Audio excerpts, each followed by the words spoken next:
everybody, and thank you for tuning in to the Liberty Report. With me today is Daniel McAdams, our co-host. Daniel, good to see you. How are you this morning, Dr. Paul? Doing good, doing good. Well, and we want to try to solve a few problems. Let's do our best. One thing, I think Jeff Dice might have said it, that when people get hungry, maybe they'll wake up. Yeah. And we want to talk about, the potential, if not already, some shortages of food. And, I blame the use of the coronavirus as the excuse for the bad effects of the Federal Reserve monetary policy. But now that the farmers aren't producing and the food's not being distributed, it's all the farmers' fault. There's not a good organizer in Washington, and therefore we have to do something about it. One commentator on the radio I heard today said, well, there is a food shortage. There is a big problem.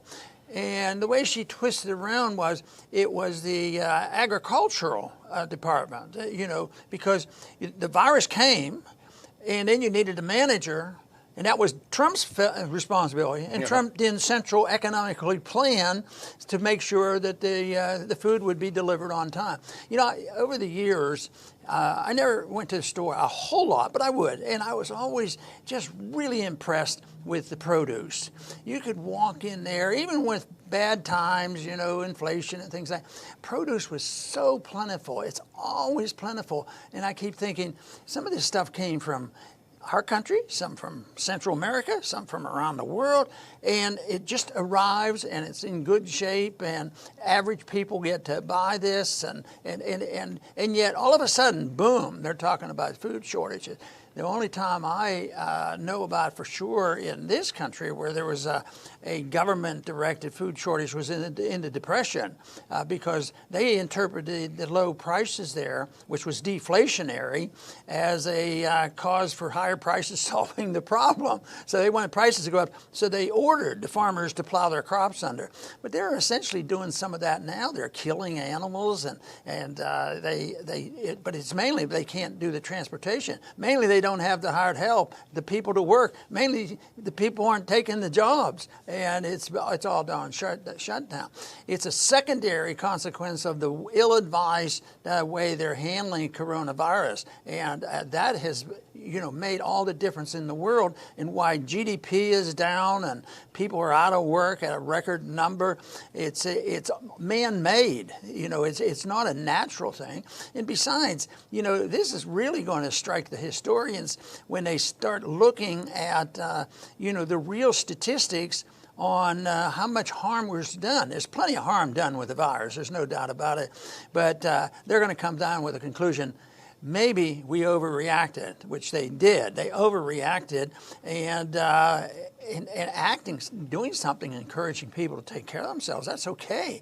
But to assume that the government knows exactly what to do and they can correct it by preventing people from doing their job. And this is the reason now. The country's getting nervous about it, but it won't take, hopefully, as they loosen things up, the market will help recover this. The government can't plant crops. And all they can do is pay people to do the wrong thing sometimes. So what they need to do is get out of the way and turn it loose and let the people who are in the business take care of themselves rather than our Department of Agriculture. And if it doesn't work, what have they done already for the last 6-8 months? They've been pouring money, because of the sanctions. The sanctions haven't helped the farmers like it was supposed to do it. So they create problems and then they compensate, and they're obsessed with it in the belief that if there is a problem, government management needs to be imposed, and you need to print a lot of money and everything will be okay. Someday they're going to have to wake up and consider another option.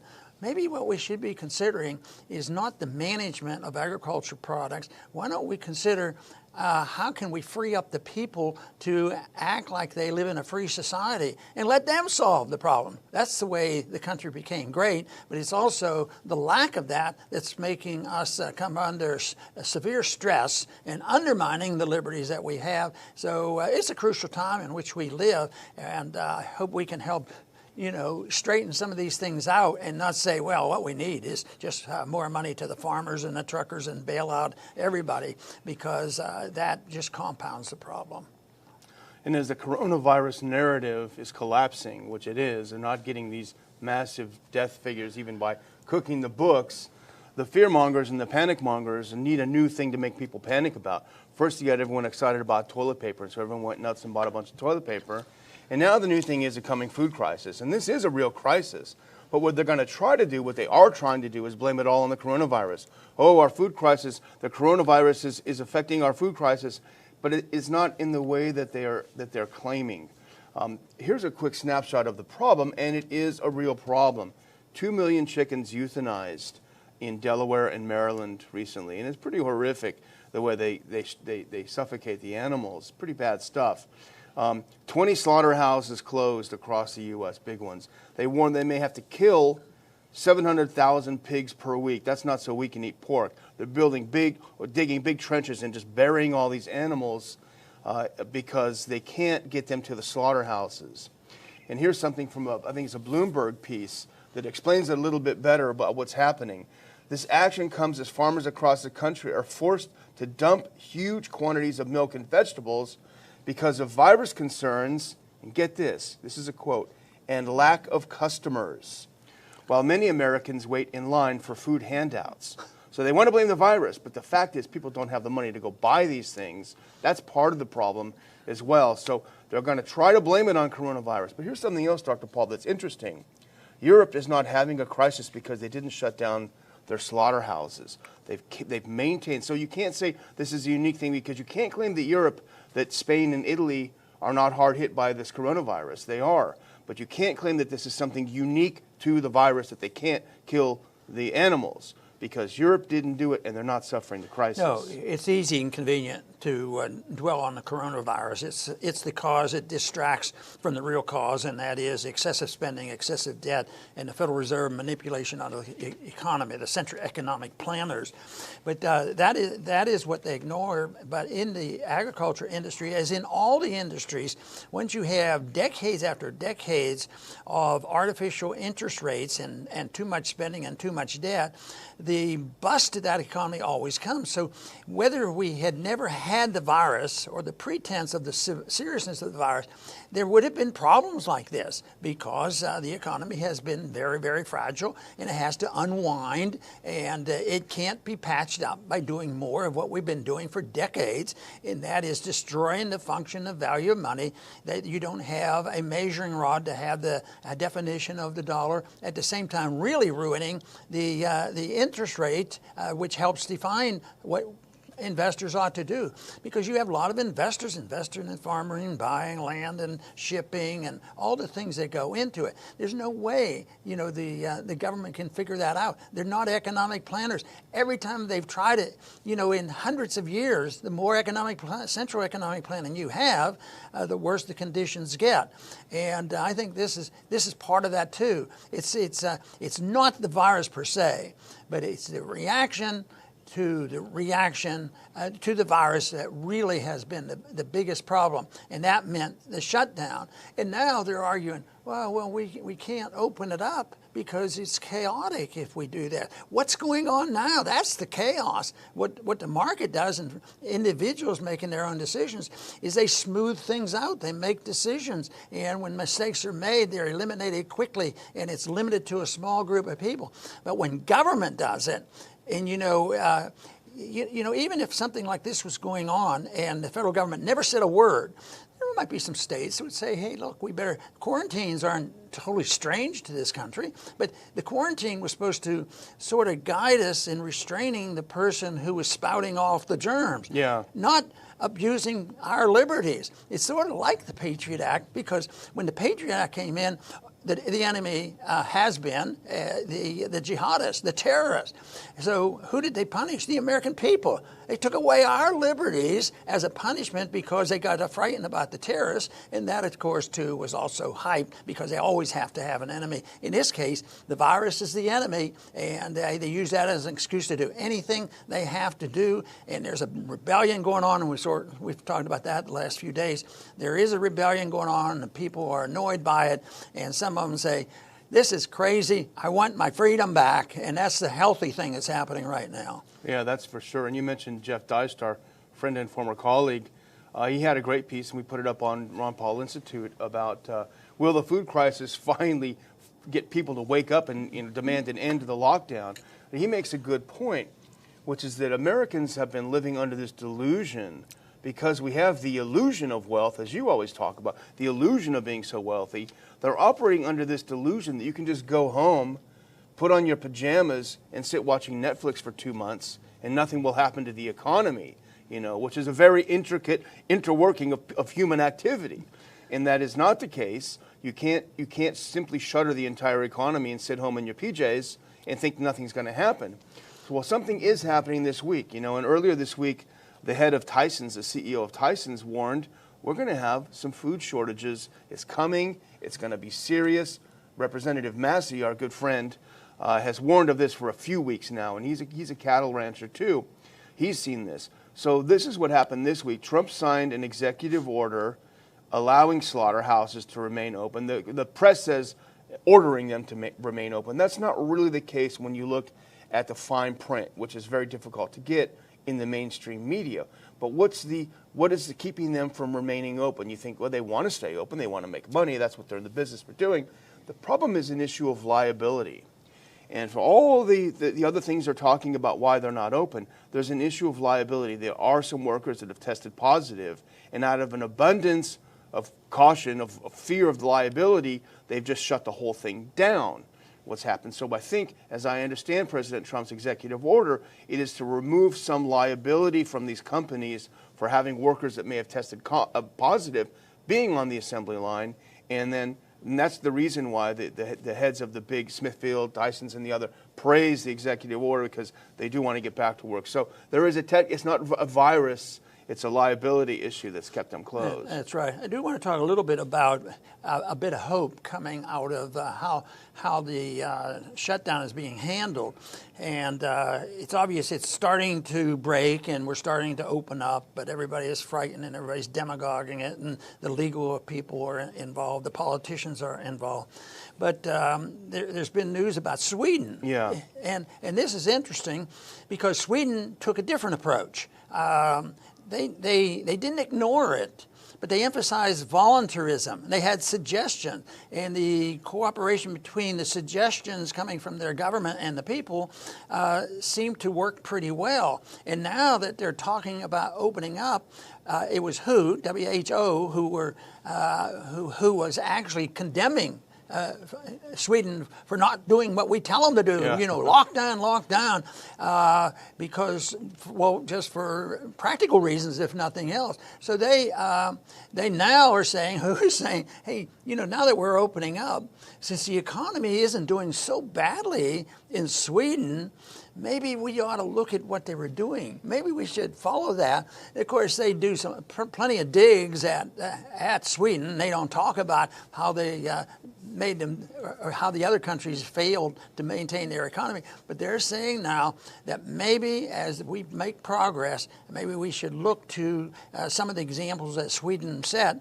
And it's not a bad idea. It's not exactly a libertarian approach to it, but they emphasize voluntarism. And that's a big step than the authoritarianism that we're putting up with. And, and it's contagious, this authoritarianism. We have a president says something, and then we have the state saying something. Then the mayors will say something, and then the county judges will say something. And it just goes on. And the one question that is barely ever asked is, where do they get the authority to do that? And they suggested that if there's a complication, you have to have government there.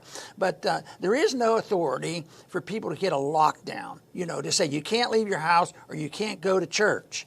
And yet that is totally ignored. Well, I can't say totally. We do have some fighters out there and some people who will go to church. Yeah. But then what happens when they do that and say, well, I'm going to open up my store, some local person said, you do that, we're going to come with an arrest warrant. We're going to arrest you and intimidate and put fear into them. They already have fear about the virus, and nobody can be absolutely sure, if any of the fear-mongering is true or not.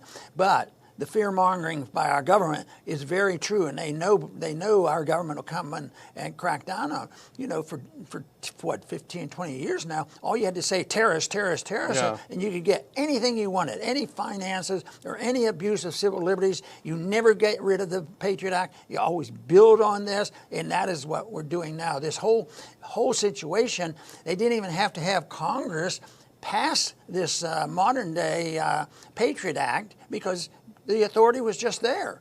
The bailouts don't need appropriations. The Federal Reserve continues on their way of just bailing out everybody. But Sweden did it differently, and they're looking at it. I would say that's a positive, and I hope there's more momentum with more people looking at it and sorting it out. And this is a piece we both saw in the New York Post where it says, the World Health Organization is flip-flopping. Sweden was damned for not doing a total lockdown like France and Italy and Spain and the UK eventually did. They went toward more voluntary measures. They decided to take closer care of the most vulnerable sectors of society. They kept the schools open. They kept the restaurants open. There were limitations on the size of gatherings. So they didn't sit back and do nothing, but they relied more on voluntarism. And the top emergency expert for the World Health Organization, Dr. Mike Ryan, is quoted in the article as saying, quote, there are lessons to be learned from Sweden, from the way Sweden did it. This is a real departure from how they treated Sweden before, but Sweden is not different. We have a few laboratories that are available for us to study and to decide, and we've covered this several times on the show, what is the appropriate response. There were 8 U.S. states that did not go into lockdown, including our friends in South Dakota, Governor Kristi Noem, who didn't hardly anything in their state. If the claim that lockdown is absolutely essential, we say this over and over again, then there should be a mass disparity between deaths in Sweden and in these 8 U.S. states and the rest of the states and countries that did lockdown. Well, we don't see that. Sweden has suffered quite a few deaths. Unfortunately, most of those are happening in senior homes, where you do have a lot of other problems, and they've admitted we've really failed our seniors. That's our biggest failing. But they haven't occurred across the population, and they haven't occurred in the U.S. states that have not had lockdowns. So how can you continue to justify locking down the economy when you don't see this death disparity between states and countries that do? And there is an economy to go back to in Sweden. They're still holding business. I can't tell you how many restaurants and different businesses are closed forever here in the U.S. Isn't it ironic? Today we have a very strong militant socialist movement, probably the strongest since, the Depression times. And when you confront anybody who's this strong believer in socialism, they say, well, that's not what we mean. We don't mean Soviet communism. What we mean is something like Swedish socialism. They got to thinking, well, here they're setting the example of the least authoritarian approach to this problem, and they didn't fall a trap into this. So they're saying, the Swedish government says a lot less, and they're doing better. At the same time, our people are saying, do it the way the Swedes do it. So Sweden has some socialist policies, just as we do, but it turns out they were the best on the market approach. I love it when they use there's a problem out there. We have a government. Maybe the government will give us a few suggestions, but there were no thugs out there with guns that said that if you don't have a mask on your face, we're going to put you in jail. So it's to me very interesting that Sweden, as an example of socialism, is not quite accurate, because in the past I've seen some comparisons that some of their tax laws and other things, they don't hate free markets. I mean, here they're the strongest defender of the free market, dealing with a problem that just cropped up and was affecting everybody. Yeah, they've done a good job. But there are some naysayers in Sweden, and I want to get this in because I'm afraid you might not say it. We both talked about this when we were talking about the show. Here's Cecilia Sonderberg-Naukler, a professor at the Karolinska Institute. She's furious with her fellow Swedes. We must establish control over the situation. We cannot head into a situation where we get complete chaos. No one has tried this route. What she's saying, no one has tried the route of not locking everyone down. Well, the lockdown is unprecedented in history, locking down healthy people in hopes that they won't get the disease. How about the few examples in our country, more examples, that they've tried the opposition, and that is free markets. Yeah. That's how more we discovered that in our early history, the more growth there was, the better off the middle class was. So it's been tried. It's this thing that is abnormal. They want you to think what they're doing is normal, and if you release things, you get your chaos. But no, the chaos comes from the government. The chaos doesn't come from voluntarism. But people say, well, it was imperfect. So-and-so did this, and they had a problem. But then it's very limited. It's limited usually to the individual or a small number of people who make the mistakes. But when you put a Fauci in charge of things, and when he makes a mistake and gets financed by Bill Gates, I'll tell you, the problems are greatly magnified, and that's what we're suffering from. So we have the virus. We have the lockdown, then we have these individuals who are writing the message, the scenario, and the rules and all. But even through all that, we see people saying, enough is enough. We want our freedom back again. We want less chaos. Because how could anything be more chaotic than this, of this government and our country closing down in days, one day? How could anybody have accomplished that other than the participation of people that probably were anxious to have this happen, because they must have had a little bit of common sense to say that if we make this announcement, everybody has to stay home and nobody goes to work. Well, yeah, they can sell that. We'll send you a check every week. But right before they know it, the checks don't come and the money loses its value. People know that can't last forever. But that was it. You always get people dependent, and then create a lot of fear, intimidate them, and try to squelch the resistance.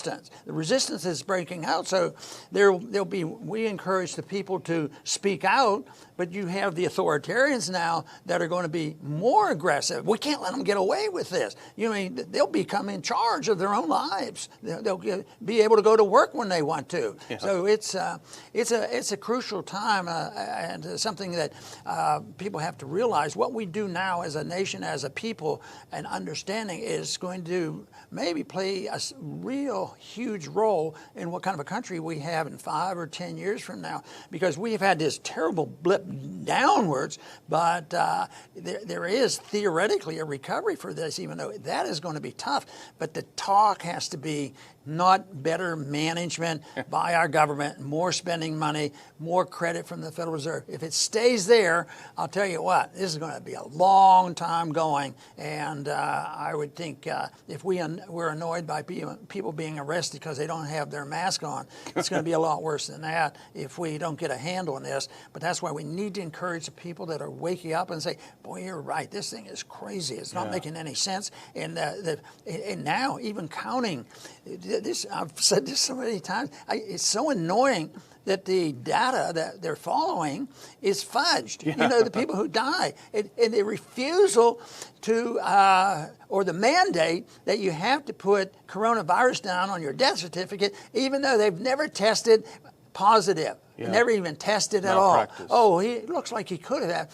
And then again, if you finance corruption, you get more of it. So the hospitals, everybody gets payment from the government, triple payment if they've had coronavirus. I mean, it's a hysteria that is out of control. We need to be brought down to our senses, and hopefully we can get enough people to prod our country to get back on track. Yeah. Well, I'm going to start my closing statement with try to do some good news. What can we do? How can we solve the problem? Food crisis is coming. There is one solution, and we've talked about it before, Thomas Massey's Prime Act. The problem isn't that there are not enough processors out there to process meat and get it to us and get it on our table. There are plenty of them. The problem is the incredible government regulation, USDA and government regulation of the processors. And what that does is it freezes out any competition and only lets the big, huge processing companies go through.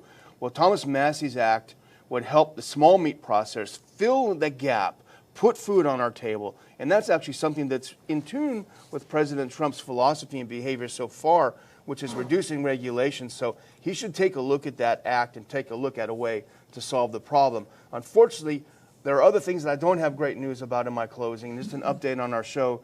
Yesterday we talked about the Bad S bar that was, she put something on Facebook, I got to open my bar, I'm losing my business.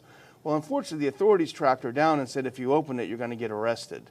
So that's not a good news story. We don't know what's going to happen. She got in touch with us, and she's very worried about what's happening. Brazoria County has had a total of 2 coronavirus deaths. That's tragic, but does that justify ruining this woman's business and so many other businesses like it?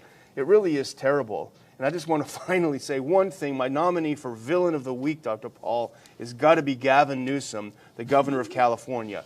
You know, there was a guideline, you can't go to the beach. Well, people in Orange County and LA County, they had a nice warm weekend. And you cannot keep, I'm a Californian, you can't keep a Californian away from the beach when the weather's nice. So they swarmed to the beaches, they ignored the governor, and that's the worst thing you can do to a tyrant. They ignored his order. So he stamped his feet, stamped his hands, and screamed, and now he issued another proclamation. Don't you dare go on that beach. You were going to be arrested. You're going to go to jail. So the wonderful thing about people like the Californians and others, when they see a tyrant, they just ignore it, and that's the one thing they can't stand. You know, there's been a lot of people in the news talking about the discomfort of being locked down, and they're figuring out ways which are natural to try to smooth things over, and they're not into this big philosophic debate, and they do more family things which could be, you know, very, very helpful and solve some of these problems. But I think people like Newsom and these other ones, I think they basically have this hatred against people who are having fun. Especially in spite of all of this, look at what we do to them. They're still having fun. It sort of reminds me when they were throwing the Christians to the lions. You know, they you know the example there. And this is what happened. They're just furious. They're just furious because they think they can still have fun. Well, we'll show them. They can't go out in the sun because the sun might help them, and that's not what we're here for. But the British had a report here this week, and it said that the lockdown is going to cause, in their estimation, 18,000 cancer deaths in a year. I don't know where they get the figure. I don't know if they're accurate, but I would suggest that some of that has to be true because we've reported on here. I know of it happening. You see it even on the evening news, but they don't blame the government for closing down all the hospitals. In spite of all this, hospitals are empty and respirators are sitting there. There's so much misdirected energy and absolutely terrible planning that they've done.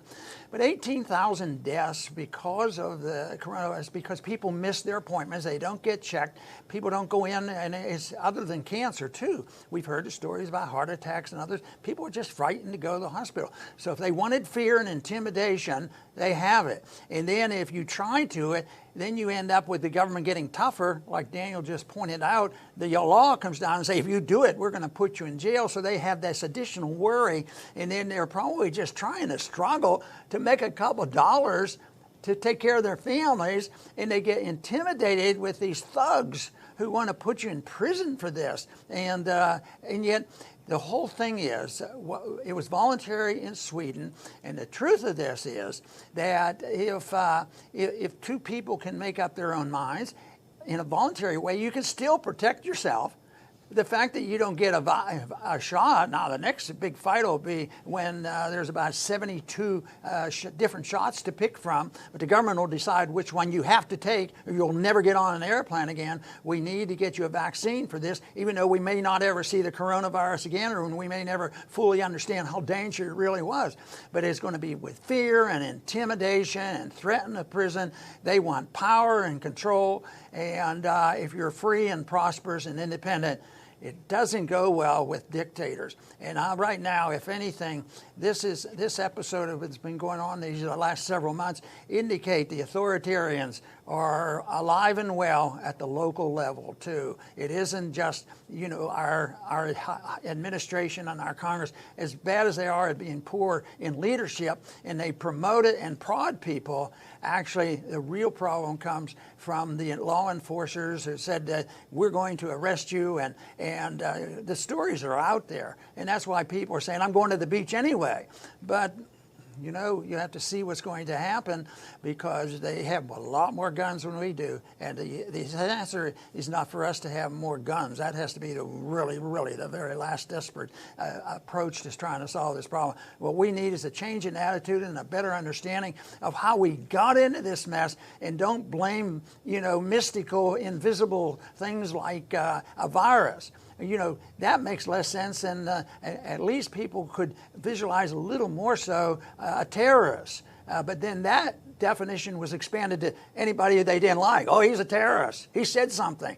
So it expanded, and that's why this is so dangerous. People just don't have the confidence to know that people can work things out voluntarily, and that's why, in a very simplistic way, this is why Sweden right now is being looked at as maybe having some guidance, because they had the audacity not to put the force of law on the rules and regulations they suggested, and now they are saying, oh, maybe they had something to that. So I think the solution is very simple. Just work toward freedom. Think about the individual owning their own lives. Think about people working things out. Understand that there's always problems, but never having faith and confidence that putting all the power and the control in the hands of the government. That's what the Constitution was supposed to restrain. The Constitution is 90% restriction on the government, and yet what you see now, they don't even need much say by Congress anymore. Congress has been closed, but they keep passing bills and spending money. And when you think about the many trillions of dollars the Federal Reserve can spend without an appropriation or direction, but we have been powerful. We have been we have the reserve currency of the world, and we police the world, and we have an empire. But the big message right now, it's coming to an end. And that's why we have to work very diligently to participate in trying to bring about a society that was once a dream of our founders. I want to thank everybody for tuning in today. Please come back soon.